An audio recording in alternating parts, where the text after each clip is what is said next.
नमस्कार दोस्तों, कैसे हैं आप लोग। उम्मीद है अच्छे ही होंगे।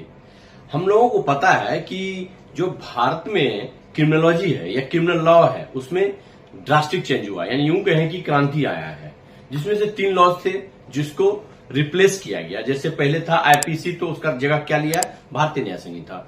दूसरा क्या है, सीआरपीसी। सीआरपीसी का जगह लिया बीएनएसएस, भारतीय नागरिक सुरक्षा संहिता। तीसरा था इंडियन एविडेंस एक्ट, जिसका जगह क्या लिया, भारतीय साक्ष्य अधिनियम।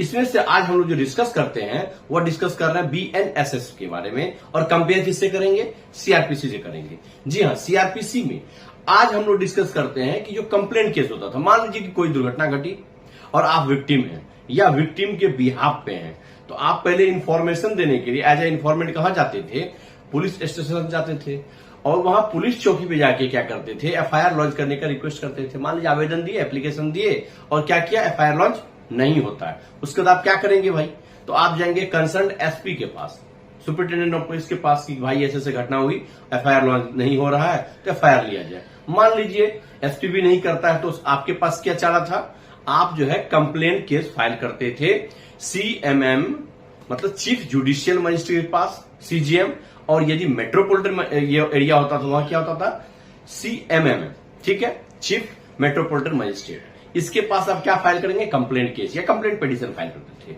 अब सीएमएम या सीजीएम के पास क्या विकल्प था, 2 विकल्प था। वह एडमिशन किया, उसको फर्स्ट डे को एडमिशन किया और उसको क्या करेंगे, ट्रांसफर कर देंगे अपने जूनियर डिवीजन पे, यानी जीएम फर्स्ट क्लास के पास ट्रांसफर कर दिया। भैया आप इसको जो है इस पे एग्जामिनेशन कीजिए, किसका, कंप्लेनेंट का और 7 विटनेसेस का, और आगे फर्दर मूव कीजिए। दूसरा विकल्प कि यदि सीजीएम साहब एडमिशन के बाद उनको लगा तो क्या करेंगे, एग्जामिनेशन ऑफ द विटनेसेस करेंगे, examination of the complainant then witnesses. तो जो ये टॉपिक है एग्जामिनेशन ऑफ द कंप्लेनेंट, यह पहले जो है सीआरपीसी में कौन से धारा में था, 200 में, उसका जगह बीएनएसएस में कहा आ गया, अब आ गया 223 में। 223 के जो धारा में मेंशन किया गया है कि अब जो है सीजीएम साहब यदि इसको ट्रांसफर करते हैं, तो यदि वह क्या किए, एग्जामिनेशन के बाद ट्रांसफर करेंगे, तो उनको क्या एग्जामिनेशन वो नहीं करेंगे, वो आगे फर्दर मूव करेंगे, ठीक है। दूसरा विकल्प, एडमिशन लिए सीएमएम या सीजीएम और इन्होंने क्या किया, ट्रांसफर कर दिया, भैया आप इसको देखिए। तो अब वो क्या करेंगे, अब पहले वो क्या करेंगे, पहले कंप्लेनेंट और विटनेसेस को एग्जामिन करेंगे, उसके बाद लगेगा कि प्राइम फेसिया इसको कॉग्निजेंस लिया जाए या खारिज किया जाए, 2 ही विकल्प था। तो पहले सीआरपीसी में क्या होता था कि कंप्लेंट केस फाइल किया, एडमिशन हुआ, उसके एग्जामिनेशन ऑफ द कंप्लेनेंट, साथ ही साथ विटनेसेस, इतना होने के बाद कोर्ट कॉग्निजेंस लेती थी या नहीं लेती थी। 90% केसेस में क्या होता था, कॉग्निजेंस ले लेती थी और एक्यूज को समन किया जाता था कि भैया ये एक धारा पे ये संज्ञान लिया है कोर्ट ने और आपको इस डेट पे अपीयर होना है। अब आपको पता है कि जिस धारा पे संज्ञान लिया गया वो नॉन बेलेबल ऑफेंस है, जिसे बेल नहीं, तो क्या करेंगे, आप पहले बेल लेंगे। ऐसा नहीं बिना बेल लिए चले जाएंगे कोर्ट में। यदि बिना बेल लिए गए कोर्ट में, तो कोर्ट के पास 2 विकल्प, या तो आपको तुरंत आदेश करके इसको अरेस्ट करो, या तो वो आपको सुनेंगे। तो इस वजह से क्या होता था, 90% केसेस में कॉग्निजेंस ले लेते थे, तब तक क्या एक्यूज को कोई मौका नहीं दिया जाता था, जिस वजह से क्या हुआ, पाइलअप होता गया केस, कई सारे झूठे केस पाइलअप हो गए, और कहीं न कहीं जो एक्यूज पर्सन जिसको बनाया गया, जिसके विरोध में कंप्लेंट केस आया, वह कहीं न कहीं मॉनिटरी और कहीं न कहीं फिजिकली मेंटली भी उसको टॉर्चर झेलना पड़ा। लेकिन इसी चीज को दूर कहां कहा गया, बीएनएसएस में। बीएनएसएस में कहा गया यदि आप कंप्लेंट केस फाइल करते हैं, तो कंप्लेंट केस फाइल करने के बाद जैसे ही examination of the complainant then witnesses होगा, तो उसके बाद जो भी कंसर्न मजिस्ट्रेट होगा वो क्या करेंगे, एक्यूज को एक अपॉर्चुनिटी देगा कि आप भी आइए अपनी बातों को रखिए। उनकी बातों को जब तक कि वह एक्यूज को नहीं सुनेंगे, उनके सबमिशन को नहीं सुनेंगे, दोनों के सबमिशन को देखने के बाद यदि उनको लगेगा, देन ही और she will take cognizance over the section, जो भी सेक्शन उनको लगेगा कि हाँ, मान 10 सेक्शन आपने लिखा प्रोबेबल सेक्शन की, ये धारा का कहीं वायलेशन हुआ, कोर्ट को लगेगा दोनों पक्ष का नहीं एक ही धारा रहना चाहिए, या उनको लगा ये झूठा केस है वही खत्म करो। यदि झूठा केस था और उसको वही खत्म कर दिया जाएगा, तो क्या होगा, जो केस का पाइलअप हो रहा है, जो केस का बैकलॉग हो रहा है, वो कम होगा। इसलिए यह धारा ला गया।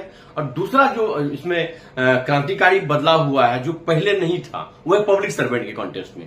पहले क्या था, पब्लिक सर्वेंट को या आम नागरिक को सबका एक ही जैसे से ट्रीटमेंट किया जाता, कंप्लेंट केस फाइल होगा, उसके बाद ये प्रोसेस होगा। बट अब क्या किया है, स्पेसिफिकली बीएनएसएस के 223 में जो है एग्जामिनेशन ऑफ द कंप्लेंट, उसमें यह मेंशन कर दिया गया है कि यदि कोई कंप्लेंट केस लाया जाता है पब्लिक अथॉरिटी या पब्लिक सर्वेंट के अगेंस्ट में, क्योंकि वह पब्लिक सर्वेंट या कोई भी अपने ड्यूटी को क्या कर रहा था, निर्वहन कर रहा था या ड्यूटी परफॉर्म कर रहा था। सपोज दैट आप बीडीओ साहब के अगेंस्ट में कोई कंप्लेंट केस लाना चाहते हैं, या सीओ साहब भी हो सकते हैं, या कोई प्रिंसिपल हो सकता है, कोई भी पब्लिक सर्वेंट के अगेंस्ट में आप कंप्लेंट केस लाते हैं। क्यों? क्योंकि वह कि अपने पब्लिक ड्यूटी का वायलेशन किया या उसको अच्छे से ओमिशन किया या काम नहीं कर रहा है, इसी कारण से आप कंप्लेंट केस लाए।